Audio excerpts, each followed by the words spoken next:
My name is Carl Quo, and this is Founder Quest, a podcast about the journeys of starting a game studio.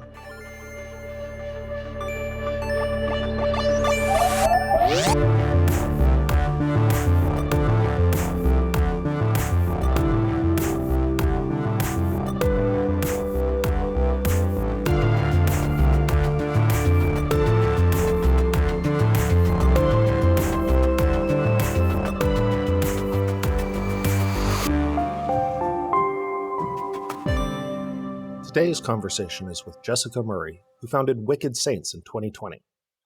Jessica didn't come from a big gaming background before she started her founding journey. As you'll hear, she started really in the world of nonprofits and in a search to make a difference for the next generation.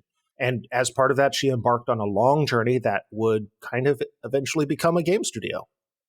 I met Jessica as part of One Up Ventures, and since the start of that first conversation with her, I've been deeply impressed and inspired by her unshakable focus on changing the world. I think you'll like this one, so let's jump in.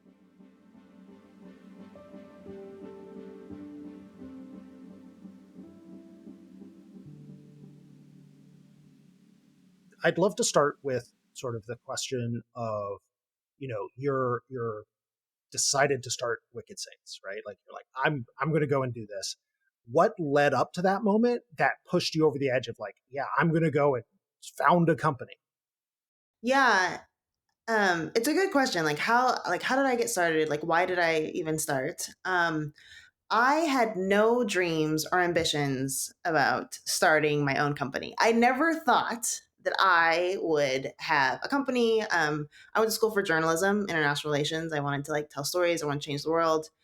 My husband actually got his master's at Georgetown from real estate development and finance, and he's very entrepreneurial. And so I thought he would be the one that like made a lot of money, and then I would give it away. That was always that's what I thought. And so I was working in the nonprofit world. I was working in an international peace building organization. I was training young activists, working with young people, and I wanted to figure out how to empower more young people, how I could reach them more, and all these ideas on how to do that. And what it came down to is my goal hasn't changed over the last dozen years, but I realized I couldn't get the funding and support and make it cool enough to grow with only grants and nonprofit support. Like I needed to do, I needed to go in the for-profit route. And actually, how it started was I was trying to raise money for this as a nonprofit, and this big heiress that was on the board of the nonprofit came to me and said, like, "Hey, I will fund this if you become a for-profit." And so that's when it was like, okay, like we got to change, like learning curve. I got to figure out how to do this.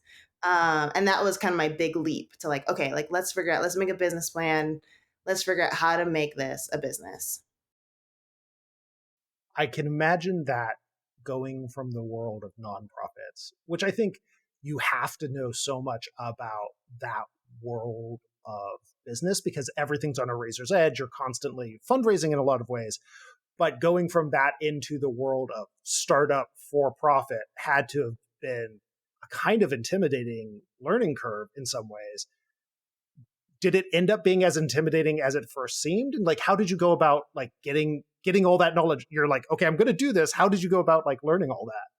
Yeah, I mean, I'm kind of glad. I'm a super optimistic person. And so I'm kind of glad I didn't know how hard and impossible it was, or maybe I would not have started. You know, in my mind, I'm like, yeah, I'm going to do this in like a year or two. And like, here I am 12 years later, like, hey, like, we're finally on track, you know? So it Mhm. is a long journey. It was great because I had some connections to some great business people who kind of took me and my co-founder who I met at, we both nonprofit people, took us through like doing like a business model canvas and like just some of like the basics of like startup. Because when we started, it wasn't actually a game at first. It was a gamified app. It was more of a platform. And so the first route we took was very much like tech startup, like user story, like learning how to do user stories and like prototyping and business model canvas and all of that. And so we very much kind of so I came from a nonprofit world, and then we like learned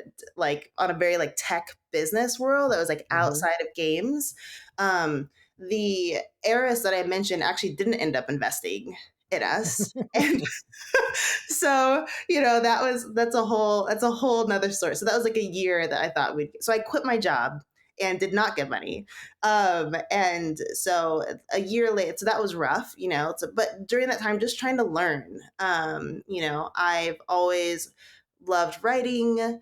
And so I was like, I've always loved stories and storytelling. I had a lot of fictional novels on ice. And so when I knew that we wanted to go this direction with an interactive story game, I was like, can I do this? And so I spent that time, I took Khan Academy for a couple of weeks. I got an open source Twine to like, can I write a non-linear story? Can I make a non-linear story a game?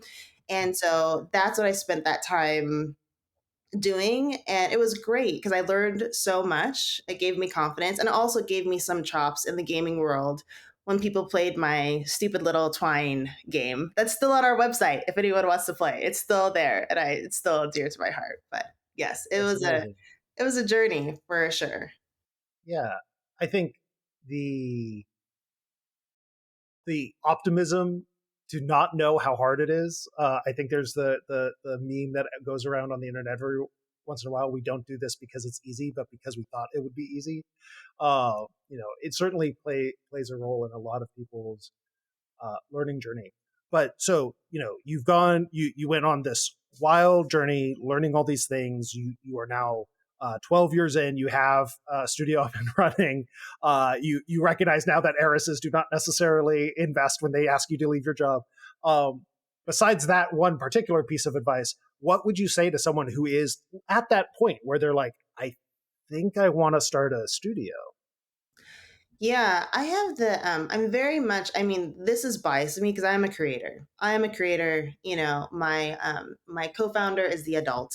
I like to create. So take this with a grain of salt. So if you are the structured person, take this with a grain of salt. But I always tell people to get out and create. Like go out and make something and put it in front of people and try things and do it. Even if it's small, even if it's like I'm very scrappy. And you learn so much from doing that. I mean, I'm very optimistic. And like someone told me, like, I mean, I think there's just a saying that you just know that the first thing you do isn't going to work. Like people say that.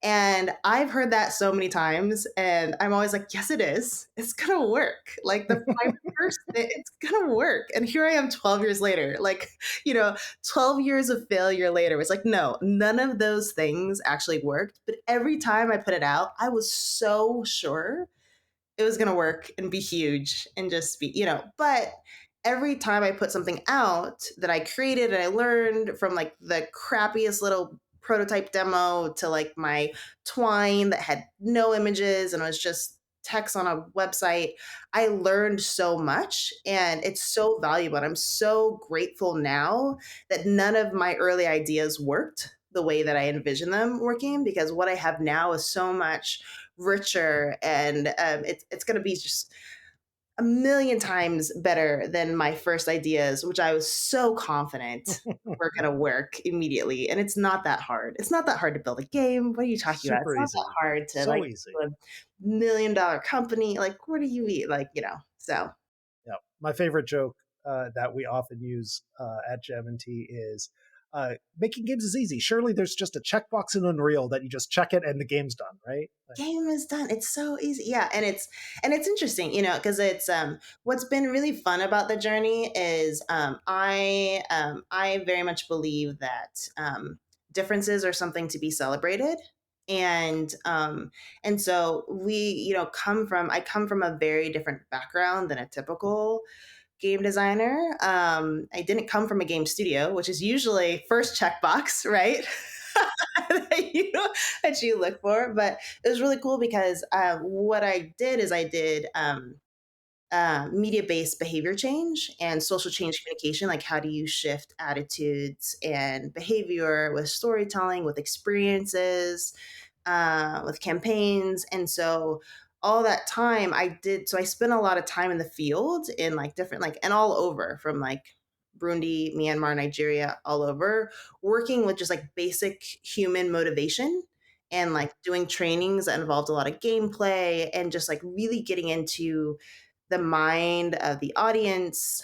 And it's so cool because like a lot of these skills that you gain over this time of trying things and building things and going places, like it all comes back. And sometimes it seems like instincts, but actually it's pretty strategic because you're like, okay, I've done this so many times.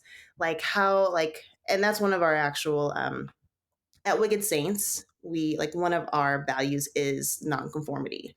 And so it's the journey is totally different, but it's so valuable. Like all those little failures and trying and putting stuff up um, is so good. And I think what happens a lot of times is that people we have this idea and we fall in love with our idea and we spend a lot of money towards our idea. And like I said, the first thing doesn't quite work the way that we think it does. And so being able to fall in love with the product and then the people that you're building it for and like our mission, like that's I think that's what it's really about and how you can have longevity in this wild startup Yep, life. absolutely. I'd love to learn more about your co-founder makeup. You've mentioned that you have a co-founder.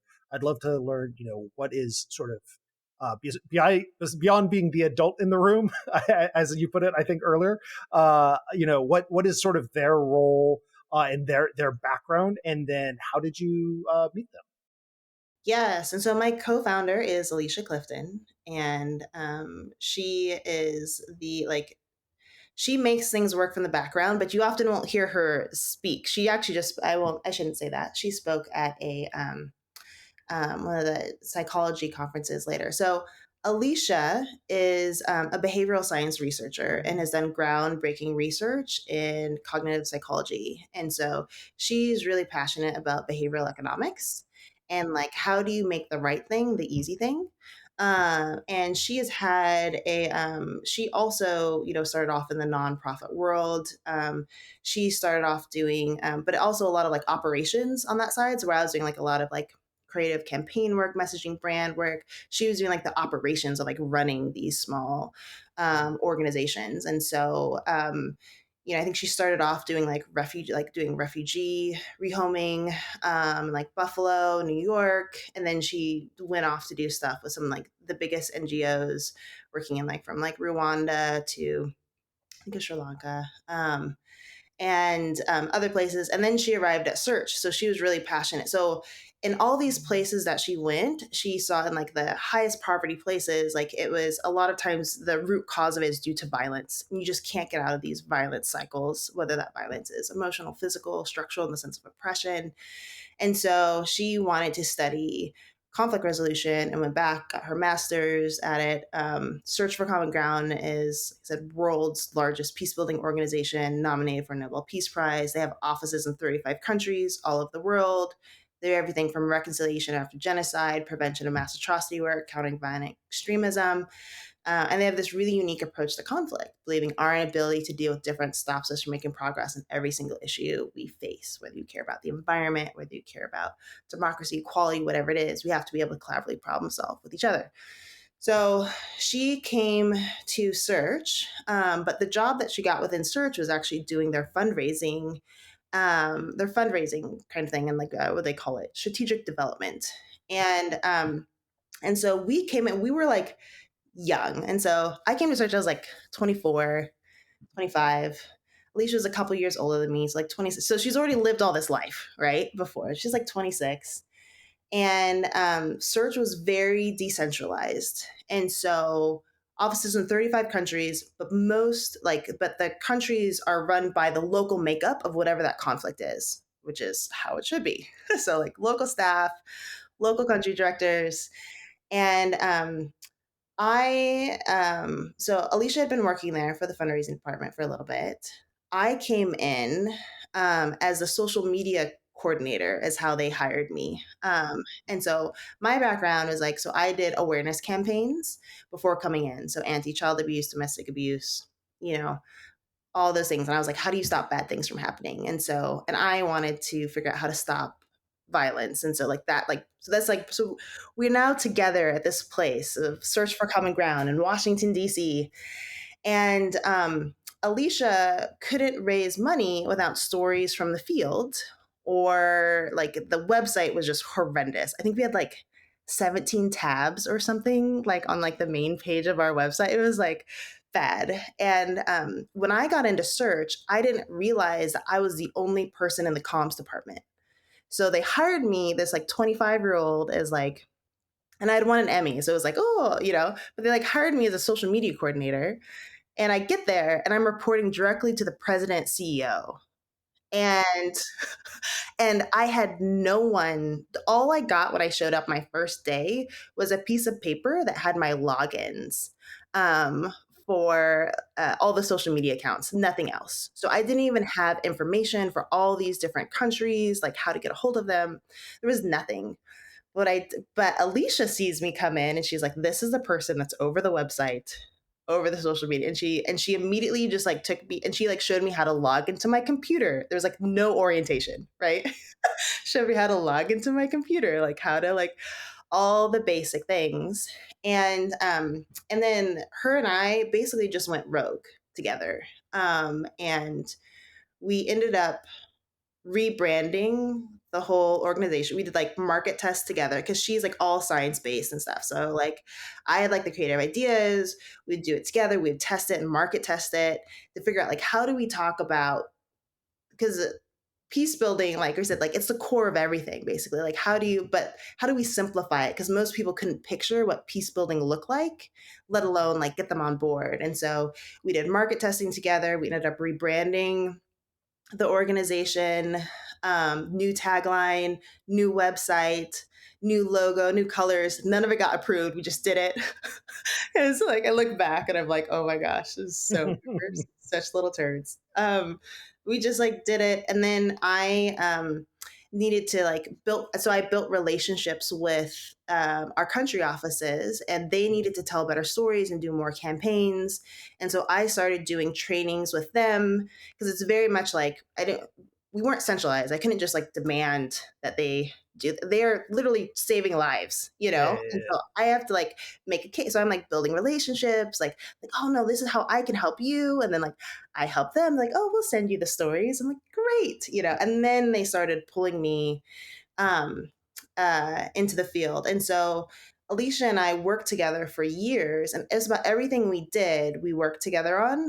And I realized that she made everything I did 10 times better because I would write something and then she would refine it. I would create something, she would refine it. I would have these ideas, she would bring up all the parts that I was missing, do the research behind it, and like make it better. And so pretty soon we just like did everything together. We wanted to do this global campaign that turned into a gamified app that turned into Wicked Saints, now a game, And so that's how it started. Now where we are like 12 years later, Alicia's the one that moves everything out of my way so I can run. So she like makes sure all of our taxes, all of our documents, our HR, make sure everything is done by the book. If I'm pitching, she makes sure all the contracts are done. She's talking with legal to like help negotiate. If I'm doing biz dev stuff, because we talk with brands, like she's on the phone with legal, she's doing the research. So like she just moves every like if I were to do if you asked me right now, Carl, to make a spreadsheet about something, it would take me hours. Like it would take me so long, right? If you give me lined paper, I won't even write in the lines. Like I won't write.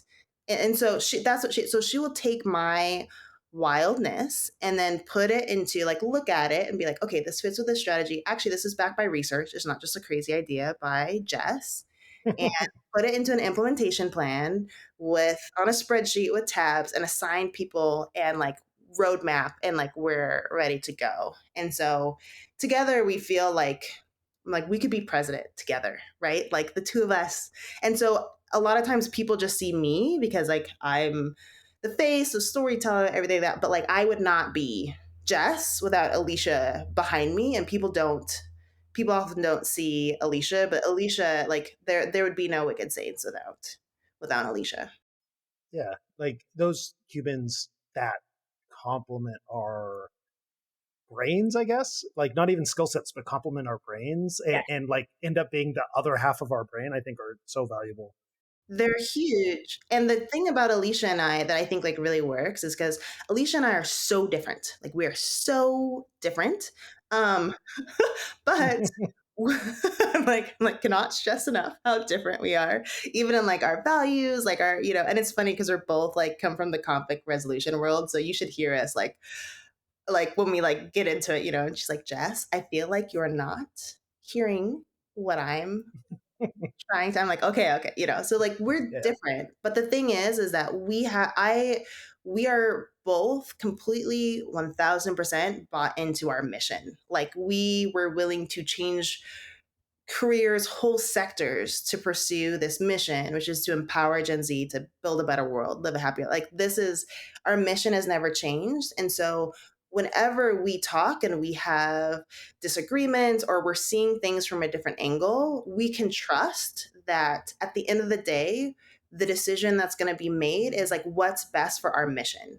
And if either of us can make a case for why we think it's best, we go with that and we trust each other. It's not like I get my way or Alicia gets her way. It's like, what is like, how are we going to impact? Like, is it going to impact more kids? Is it going to be better? Like, are they going to stay in the game longer? Or is it like, and we'll bring up our points and we'll be able to look at it and be like, this point is more important for our mission. And I totally see that. And so I think like that's where, and actually like in our company culture, what we've tried to do with like how we've built our company values, which is actually hugely important. I think a lot of times startup world we feel like you don't have time for it, but it's so important.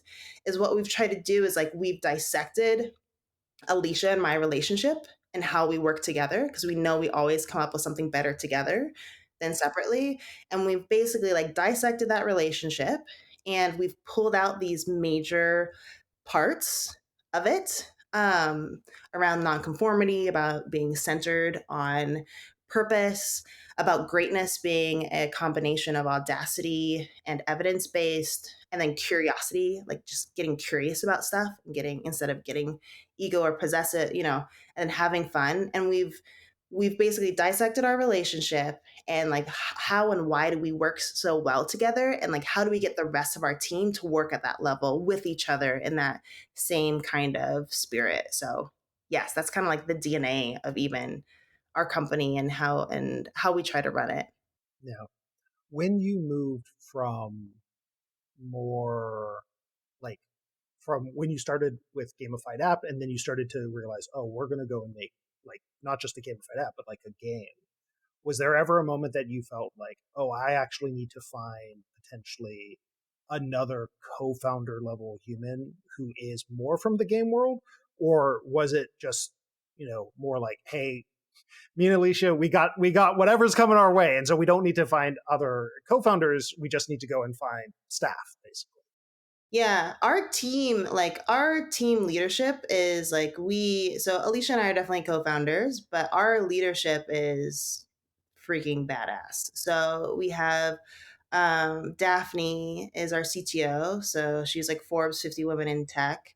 And she co-managed Niantic Labs. So she was a technical lead manager at Niantic, so co-managed like all like half of Pokemon Go's code base. And she's also a really talented designer, game designer as well. And then we have Christian, he's a narrative designer, who's worked on narrative games. So we started collecting these just like very talented people, and then like these artists from Emmy award winning artists. And like we just started attracting these really amazing, talented people. But it's interesting because there definitely is Alicia and I we're pretty clear on the different types of behavior change that we want to, and like some of these theories that we have. We have a whole behavior change model. We have some of these theories that we stick to, where it's like entertainment first, and sometimes it's not what you think on the on what we're building and how, and people have assumptions, and sometimes there is some tension between games and then like what we're trying to do on the behavior change side stuff, because not all of it's like Some of it's healthy, some of it could be healthier, I will say, right? And like the habits that we're forming. And so, but from the beginning, we've also had really amazing game advisors as well. So, like from the beginning, we had like it was like senior VP at Sony's mobile games, and like he was the one that we would call for stuff. We also had the former CFO of Roblox, like helped us with our business model, our free to play business model. So we had some of these things along the way. Celia, who's like former UX director at Fortnite, like those are advisors we've had like since like 2020, like before we had any venture funds or anything. So it was, I think they also helped give us confidence that we were on to something, because I do think there is a serious spirit, and I think I get it a lot, you know, that like games are not easy to make by any mean. And so, and I think that a lot of people think they can make games. And so that I hear this a lot of people quote, I'm quoting, you can't see me because this is a podcast, but I'm using finger quotes. So a lot of people think that like, hey, a lot of people think you can make games, but if you haven't made games before, like you can't do it. You know, like there is this, and it's totally legit because making games is very hard, right? So it's totally legit perception, but it is a perception that I hit the wall of all the time because I haven't come from the game world. But like I said, what I have done is created experiences with people in every corner of the world, in every age group, every ideology you can imagine. And there's certain principles that both on the behavioral side that Alicia brings in, on me on like being in the field and seeing how that we like bring in. And again, like this is what we think the beauty is of Wicked Saints is that like we bring those different perspectives in with the rest of our team that is from the gaming world and is from the entertainment world. And so we think together we're going to make something really special and unique. And so I see it as a strength, of course, but it's definitely something that's like people are very highly skeptical that like we can build a cool game. So like okay, so we'll see. But I'm pretty excited about what we're building. Yeah, I am definitely on team. You don't have to come from games to do a game startup. But to your point, it is definitely harder. And I think certainly when you talk to certain elements of fundraising, you're going to get challenged more or less based on just sort of those surface level things of like if you had a co-founder who did come from games, then that would be a box checked that, you know, because you don't, it's not. And so then you get challenged. Uh, I don't think that's entirely fair, but you know, it is definitely the world that, to your point, you've had to run into a few times. Um, Speaking of fundraising, I would love, I know actually that you have a fascinating journey here from our prior conversations and various times, but I would love to go through, you know, sort of starting with the big, you know, talking about what's the biggest difference between how you thought you would fundraise and what actually happened. We can probably, you know, sort of recognizing that you've already told us that you thought you would get money from Moneris and that never came through. But like, you know, as you went through on this gaming journey, like how did you think it would play out versus what actually happened? Yeah, no, I think and again, I'm so glad because my I'm so glad that I didn't get more money earlier. Let me just say that. I'm so glad I didn't get more money earlier. I'm glad that I was forced to scrap and try the smallest thing to see if it could work. So I'm really grateful for that. Now, hindsight, 12 years later, in the moment, absolutely not. Like, it felt like for a while. I actually it was really interesting. Van Jones is a CNN commentator, and he's one of our advisors. And I hadn't talked to him for years, and it was like 3 days into my Kickstarter that I got dropped by um, this investor, this heiress that I thought would give us money, and it was brutal and it was devastating because I thought with the Kickstarter we had raised about like 15,000 from friends and family, and I thought I could come in and say like we're gonna have another 150K match, because that's what because they had said like, hey, we'll match whatever. So I thought I had it, and so that was devastating. It was just a devastating moment. It felt like a dream had died. No one can make a game with $15,000. And it was interesting because I called Van Jones on like this. It was like my Hail Mary. And he said, for the longest time, he called himself he's like, I was the inspirational Negro, is what he said. So if you can't, so you guys probably can't tell, but I'm Black, I'm biracial. So also audio. So, but just to say, and he said that oftentimes people would invite me to come talk and inspire them and talk about my ideas, and but no one would ever fund me. And I was like, have you been following me around? Like, how, like, have you, like, how did you know that? But it was so true. Like, people get excited, like, oh, like, come listen to Jess talk about this thing. And isn't it exciting? And I would talk to all these powerful people and I would get no money. Again, I'm glad. Now I look back and I'm glad. But he basically was like, you know what? I'm going to open doors for you.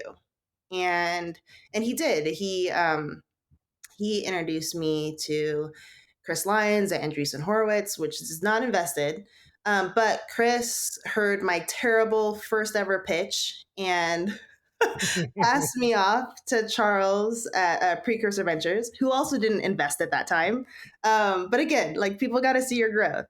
And then we ended up getting into Niantic Labs incubator. And so that was like, that gave me like confidence that these people that had been helping us for free, that saw the vision, that I could actually finally pay these folks. And so that acted as kind of a grant. And then from Niantic Labs Incubator, we were able to get a prototype. That prototype I was able to then go use and go back to Charles and get a lead with Precursor. And Riot came in at that point.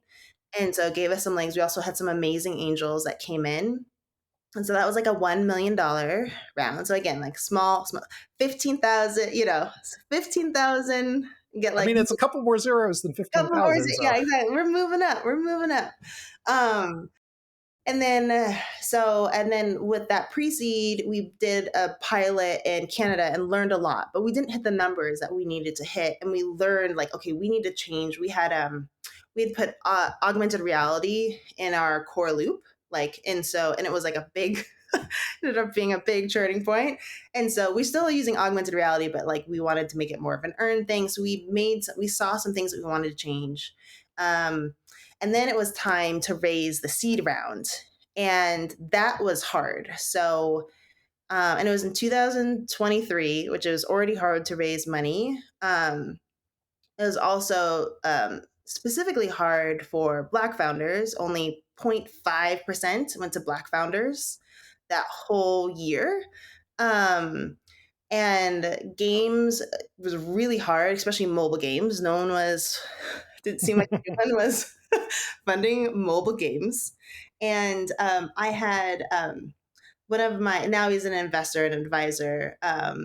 And he was just like, Jess, normally to raise money, he's like, you'd either need really good product, really good numbers, you need to come out of a big game studio, or you need to have a lot of hype around you. And you don't have any of those four things. So he's like, I don't think you're going to be able to do it. I don't think you're going to be able to raise money. And so we just told like a really strong story. We have a really great team and we had some really strong traction and ideas. And it took 7 months to raise that money. And it was painful. But this is the way fundraising works. So I was originally trying to raise 2 million on 10. As soon as I got a lead and he got some traction. So it was like 7 months of like nothing. I had a whole bunch of contingent, okay, I'll invest if. And then all of a sudden I had like 2 big ifs with like Riot actually decided to come back in and co-lead. They're like, we believe in this. We're going to put our name behind it. And then I had Oregon Venture Fund. So I was looking at Sand Hill all over, and I live in Oregon. And I went to Oregon, and Oregon funded it.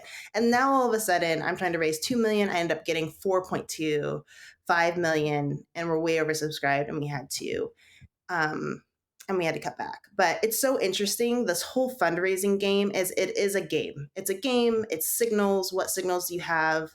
Everyone at first and my seed round was like, come back. Actually, pre-seed round, they said, hey, come to us when you have day 7 numbers. Day 7 is really important. Come back to us, you know?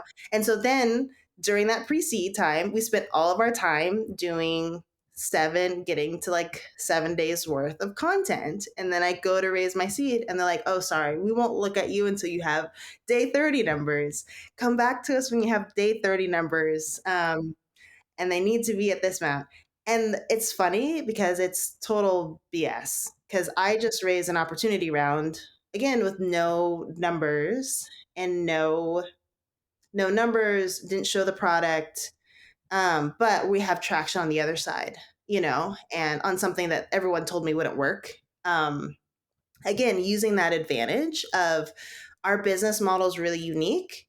I think that we have some insight coming from grassroots movement building that like tried to add some of that in. A lot of people said it wouldn't work. You just don't know games. This isn't how it's done in games.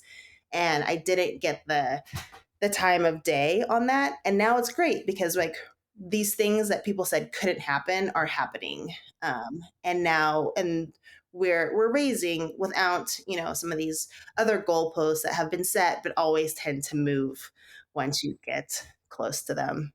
Yeah, I think the easiest trap to fall into is taking those goalposts at face value, but Yes. they always move. As soon as you are asked for metrics and numbers, it's goalposts that are almost definitely going to move. Yes.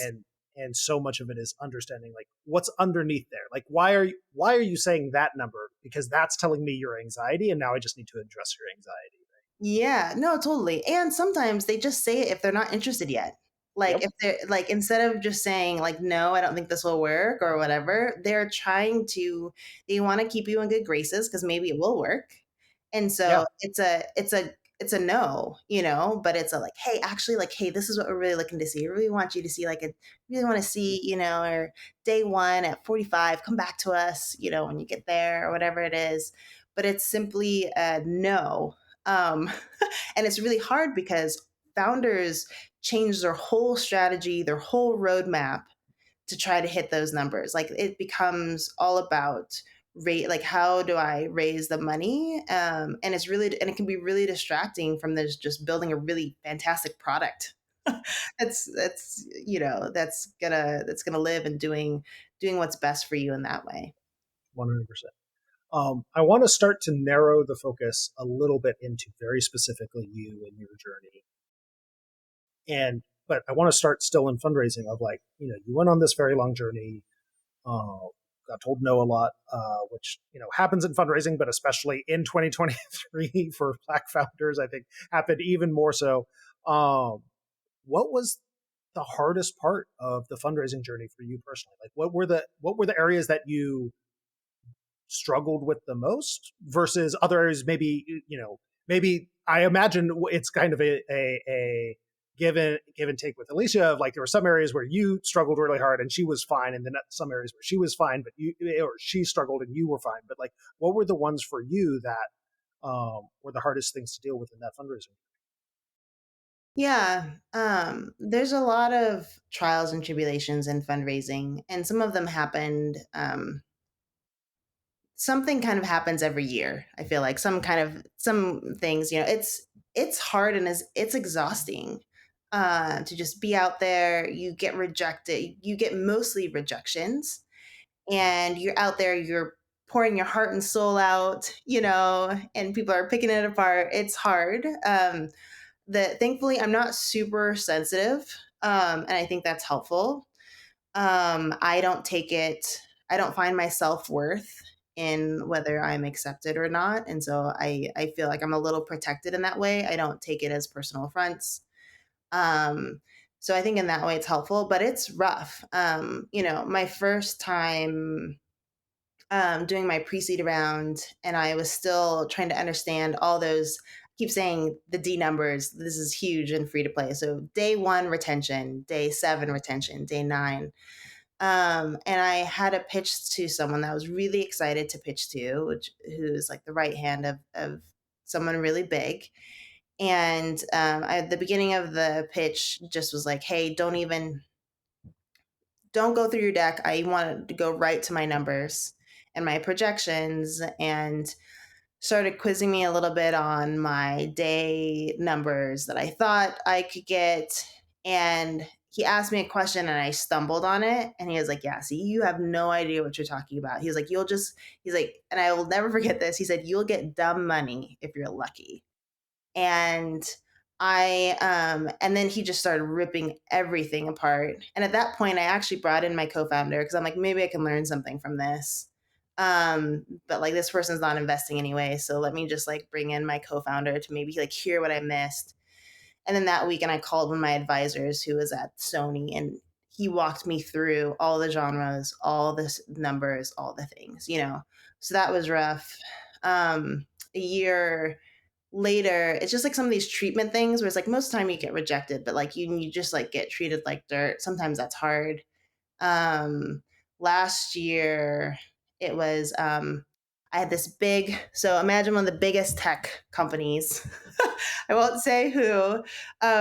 We had been invited to talk to the C-suite, and everyone had talked me up before, like, hey, because I was fundraising, and everyone had talked me up at the company, like, oh, you are the favorite, like everybody loves this, you know. And last time someone went in that room, they came out with a project funded, you know, like, so I am just like jazzed. I'm like, this is it, you know. Um, and I got into the meeting. It was supposed to be like 10 minutes of like me pitching, and 10 minutes of 10 minutes of, you know, them asking questions. But the CEO of this huge company started interrupting my pitch as soon as I brought up my team, who is mostly women and black people, and especially my CTO, who's a dark skinned black woman, queer woman, and was like, and as soon as I brought up her credentials, it was immediately questioned, like, well, but what did she really do at Niantic? What did she do? You know, so keep trucking, you know. I'm like, all right, we're gonna keep, like, I'm gonna explain, but keep going. And he was just brutal, right? He was like, this isn't gonna work. This, and I was like, actually, we have stats that show this. And he kept looking at me, and basically made this was because I was like, well, it's in, and this, you know, they're co-leading. I just need a co-lead.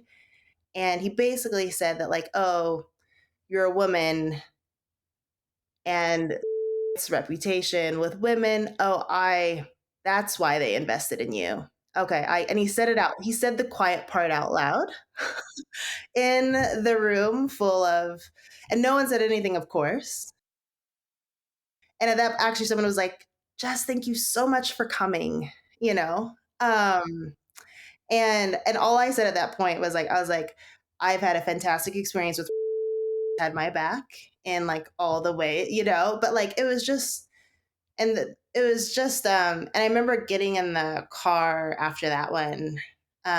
This actually might be a good story. So after that, that was just brutal. And I got in the Uber after that, and my husband called and he's like, how did it go? And I was like, well, and he's like, what happened? And he just heard my voice and was like, what happened? And I just start sobbing, like this poor Uber driver. I'm just like, like ugly crying, like, and I was just like so, and upset. And I had to pull it together because I had two more pitches that day. So I like get back. So I like try to like splash cold water in my face. I jump back on. I have two more pitches. And then I was supposed to go to like the Griffin Gaming women's event at the Four Seasons that night. And I remember just being like, you know what? I'm just like, I just need to feel like myself. Because I had like dressed up all nice for this big meeting. And I was like, I just need to feel like myself. And so I threw on my ripped jeans and my band t shirt and my Jordans. And I walked into the Four Seasons, which was supposed to be like a really nice, everybody's dressed to the nines. And I walk in and like one of the investors sees me and she's like, "Oh my gosh, Jess, I love the look. Oh my God." And like I got so many compliments that night that I was just like, you know what? I'm just gonna like just gonna be myself. I'm just gonna be comfortable. I'm just gonna be myself. Like I'm going to people that are going to invest in us are going to believe in us and what we're doing, and they're going to be the right people. And I don't think I will like those others that aren't our right people, like love to them, but like they're not going to help us get to where we need to go. And I'm just so incredibly grateful because my investors are amazing and they have our back. They're so supportive, and like you get the right people. But yeah, I mean, it's hard. Like a lot of people don't respond. It was funny. One of my other advisors is connected to a lot, opened a lot of doors for me, and she'd be like, "How did it go with this person?" Like, and I was like, "They just never responded." So I get ghosted a lot. People don't respond to me. Like, they'll respond or say that they're interested, and sometimes I'll be talking with them, like, "Yeah, we're interested." Like, "Hey, would be interested in leading," and then they just never respond to me ever again. And she was like, "This is not normal." I'm like, It could be. I don't know." So, I mean, it's brutal out there. And my cap table is a mix of game investors and people that are just like want to make change and difference in the world. And like I said, it's you find the people that are right for you, but it is not easy. I have two kids. I'm married. Like I didn't take a salary that first, like while you're trying to save your company, right? You're trying to keep like your like I literally felt like Indiana Jones, like sliding in, like grabbing the hat, because it's like you have to make cuts, and like slow down production to survive, to get through. Like it's brutal. Use less because these your team. I know for my team, I have these incredible, talented, amazing folks that have left high paying jobs that were very stable Mhm. to come on this journey and like build this like wild crazy thing that we're building, and so like you're holding their livelihoods and their future in your hand, and it's stressful. It's a lot of pressure, and it's hard to not come across desperate. Like now we don't like raising the opportunity round is easier right now because I don't need it. And so it's you don't have that desperation. And so you're just like, yeah, like this is what we're doing. If you're interested, come in. If not, cool. And they're like, I want in, and it's just shouldn't be that way, but that's the way it is. And but yeah, it can be fundraising, like especially for long. Sometimes people can get it done really quick. My last one was a marathon. The seed, I should say, my seed round was 7 months. It was a marathon. It's exhausting. So I've heard a lot in sort of your stories and answers and things that, like, after a lot of these events, you sort of have a ton of support from your advisors and sort of your investors, obviously from your co-founder who you've had, a lifetime together with. Your husband and family, I'm sure, are equal parts support and chaos, but, mostly support. Um, where are the places that you feel like on your journey as a founder you wish you had more support, like areas that you don't feel like you have covered for yourself on this founding journey that you're like, I wish I had this or I wish I had that? That's really interesting. That's an interesting question. I have amazing, incredible support all around. So, like, my husband is also a founder.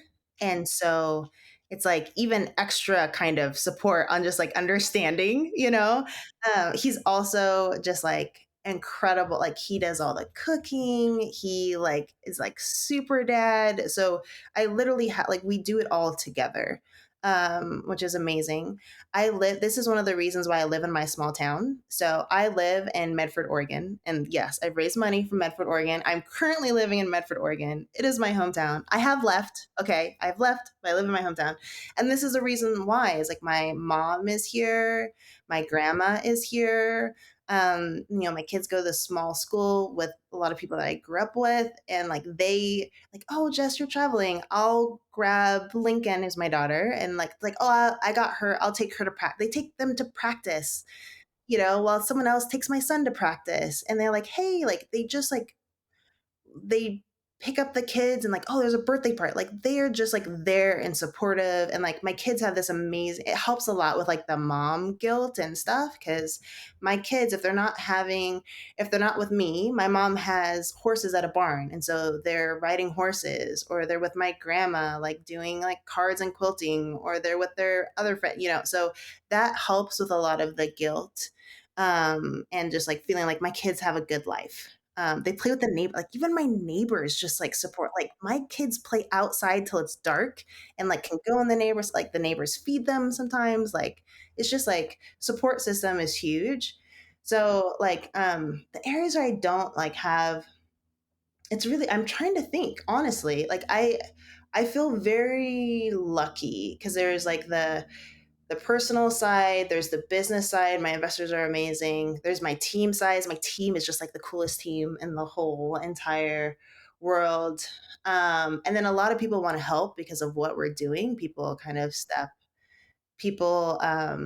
step up, but like we all have gaps, and I think it's just is a lot of learning that happens. Like I've learned a lot this last year on product stuff, on product, on producing, on hiring, on like all like you just learn so much. That I'm literally trying to think of where I have gaps, and I know I have them. It's weird. I'm weird in this way where um I I I don't do a lot of like self. I feel like I don't do a lot of self improvement. I like if I take my time. So if I'm sure like I have a lot of faults and stuff, but I also don't expect myself to do all the things. Like that's what my team's for.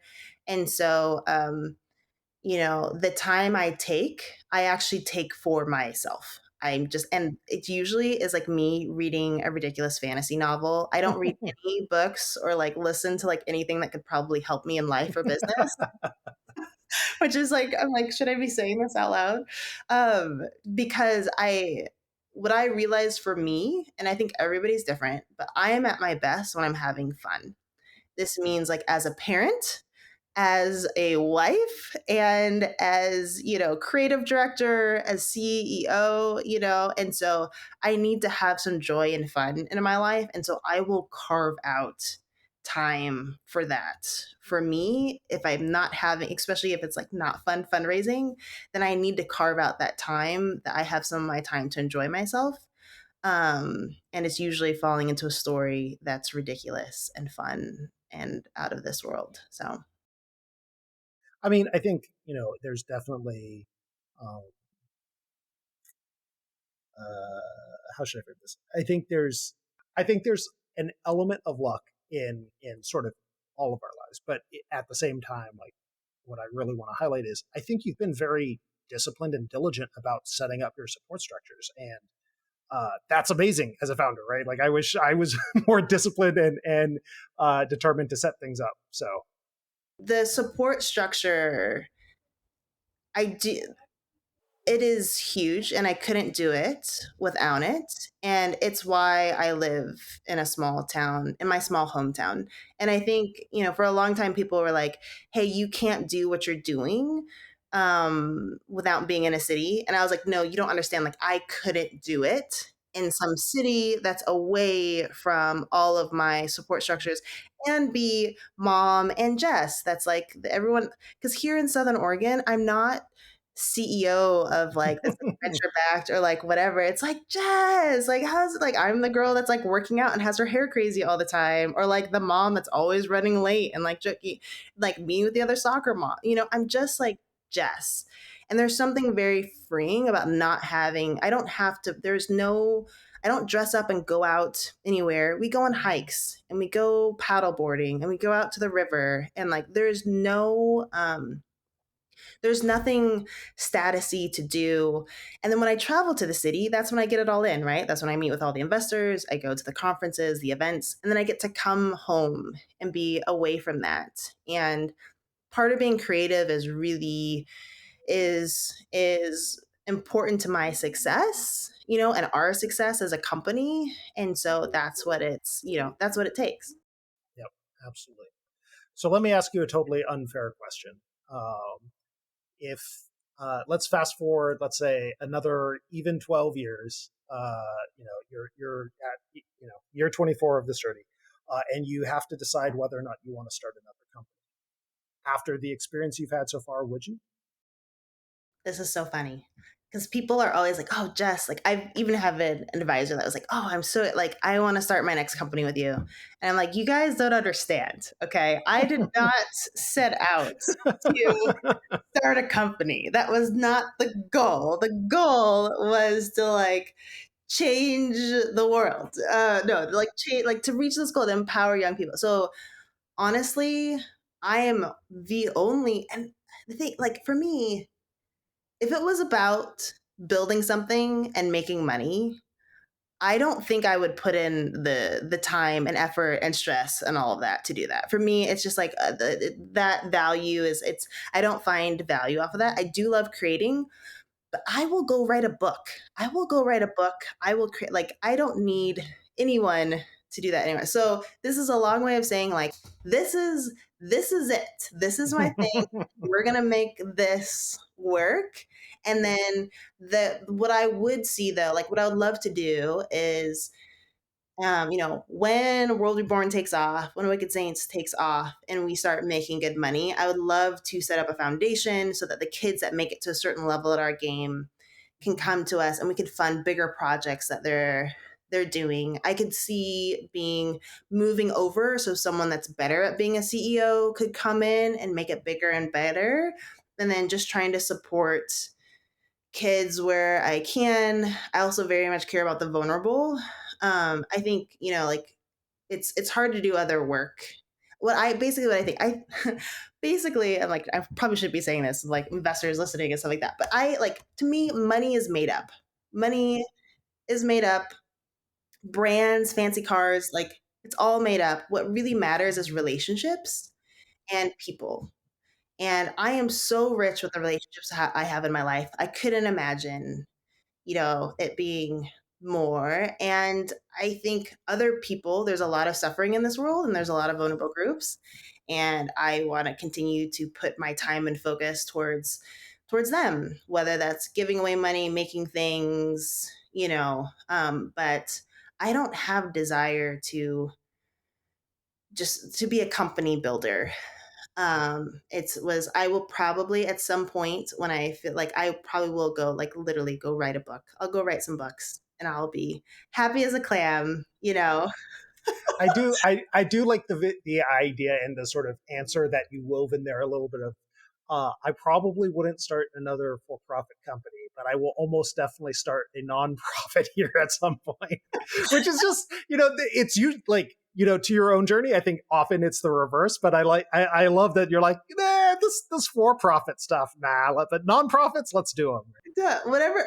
Honestly, whatever makes impact. If there's Yep. if there's a way, if there's another way that like this is at the end of the day, like I said, like all the labels, I could care less. It's all about the mission. So if there's a strong mission out there and we can accomplish it, if it's a for profit, nonprofit, I'm behind it. Or if I'm just like a supporter somehow, whether it's with my skills or financially, I will like want to support that. But I definitely there my husband has much more like he's just always thinking of like business ideas and stuff, like he like in this time that I've been trying to do this one thing, he's thought of like dozens of business ideas that would probably work, and he's got one right now that I know is going to work. But I he could keep doing that and I'm Mhm. like, Jarek, that's my husband saying, I've been pursuing this one thing for 12 years. And my it was funny because some another advisor asked my co-founder like, hey, like call it like the $1 million question, or now it's like $100 million. Like okay, like if $100 million landed in your lap, like would Jess leave or whatever? And she said Jess would have to be hit by a bus to stop. Like nothing short of getting hit by a bus would stop. All right. Well, to close out our conversation, which has been lovely, what I like to do is ask what I alternatively call introspection lightning round, or basically the questions that I asked my co-founders when I was co-founder dating originally. And they're sort of like Okay. these big questions that I like to actually use as a starting point for when I've talked to co-founders before. And it all stems from my version of Alicia made the observation at one point to me that the strengths and weaknesses of a company come from the strengths and weaknesses of the founders, right? And so, because of that, I ask a bunch of questions, and I'm going to ask you them now, and just rattle off whatever comes to mind.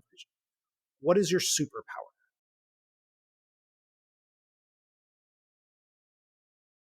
My superpower, I've been told, is a combination of humility and confidence. Amazing. Uh, no, I mean it's an interesting combination, but I like it. No, yes, and then yes, and I do think, and I think that helps an ability to connect with others and build relationships, which helps fundraise and attract good people.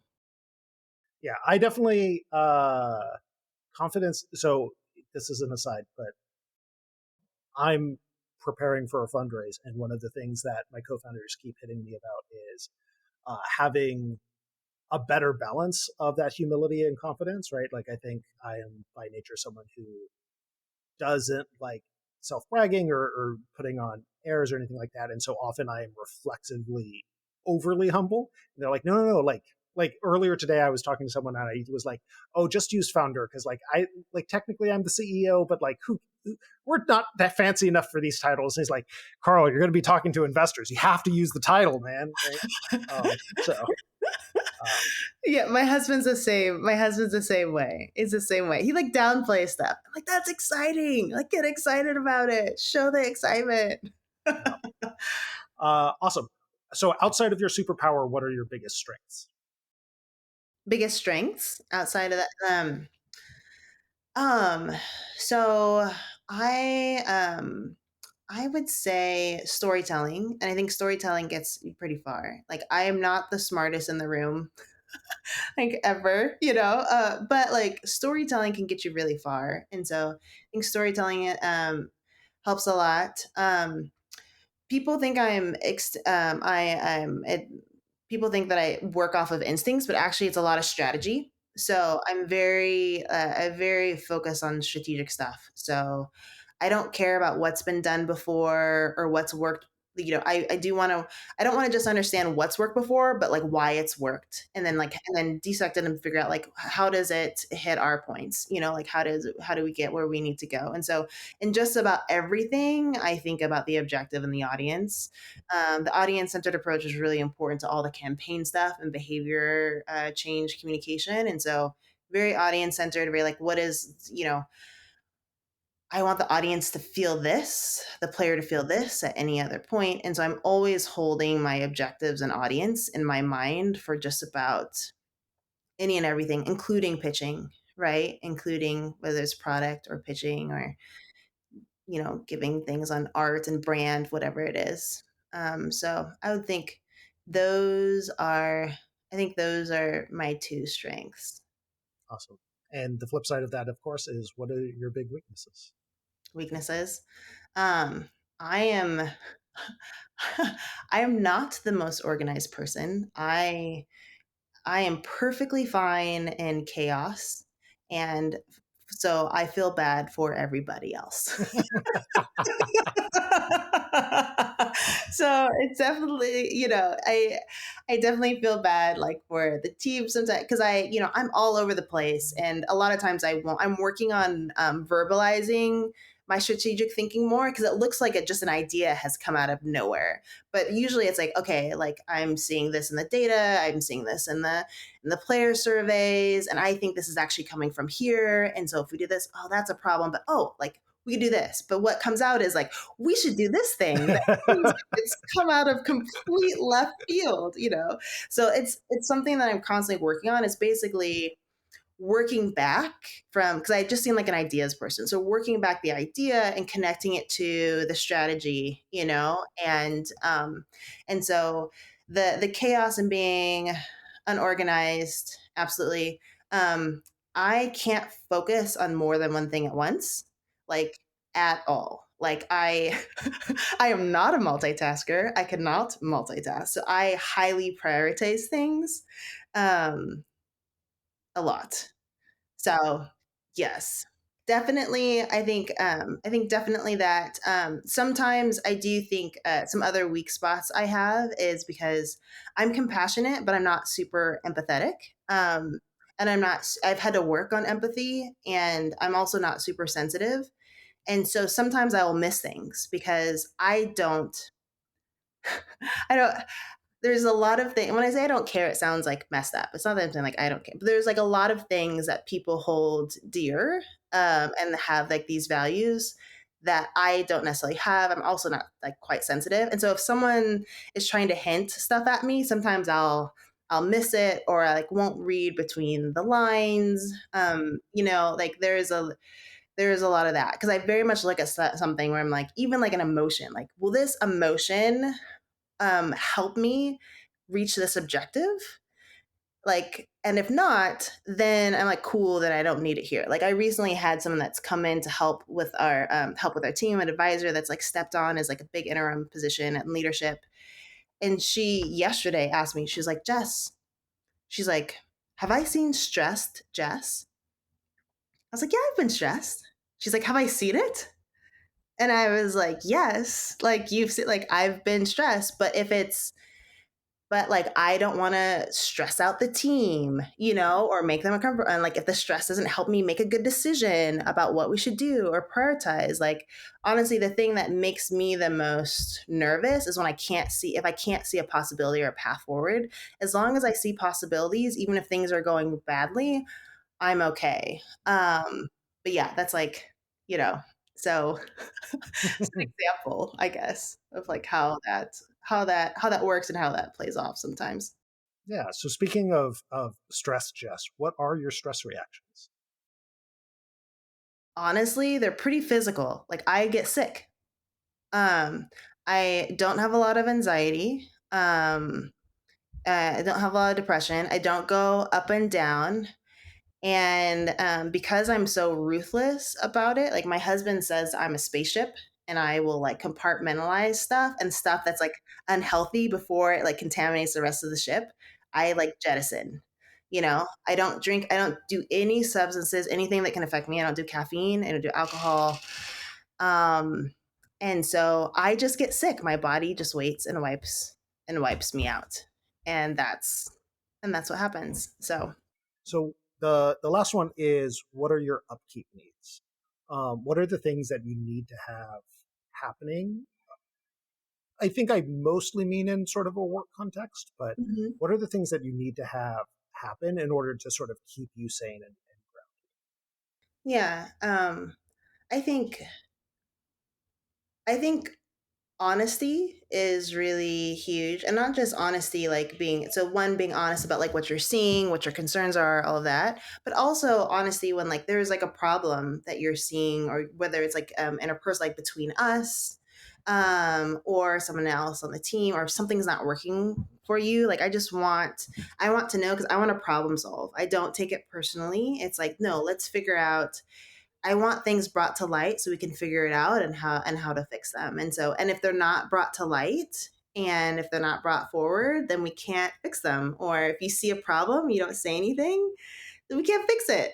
We can't find a solution. So um I think I need that. I'm realizing I need fun. So like I need to in like I don't want us to take ourselves too seriously. Like we need very like low ego. So I would say like fun combined with low ego.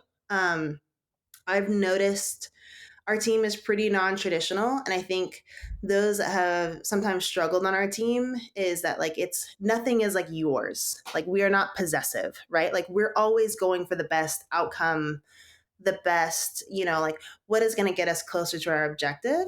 And we're not compartmentalized on like, this is mine or this is mine. This is my idea that I want brought forward. It's not about whose idea it is. It's like, what's the best idea that achieves our objectives? And so that takes a lot of low ego, right? Like I'm wrong many times, like and like to be able to look back and be like, oh, that did not work. Cool. But like, hey, like Christian's idea was like that, like let's try that. That works awesome. And just like celebrating the thing that works best, not weird kind of like ego things, that this is mine or this is yours or like who, all of that kind of stuff. And so I'd say definitely low ego is part of it. And then just enjoying each other, so that we can laugh about things. Like I think being in a good headspace to be curious about when things go wrong or aren't working right, even in like relationships, like, all right, let's get curious about that. Like what made that reaction?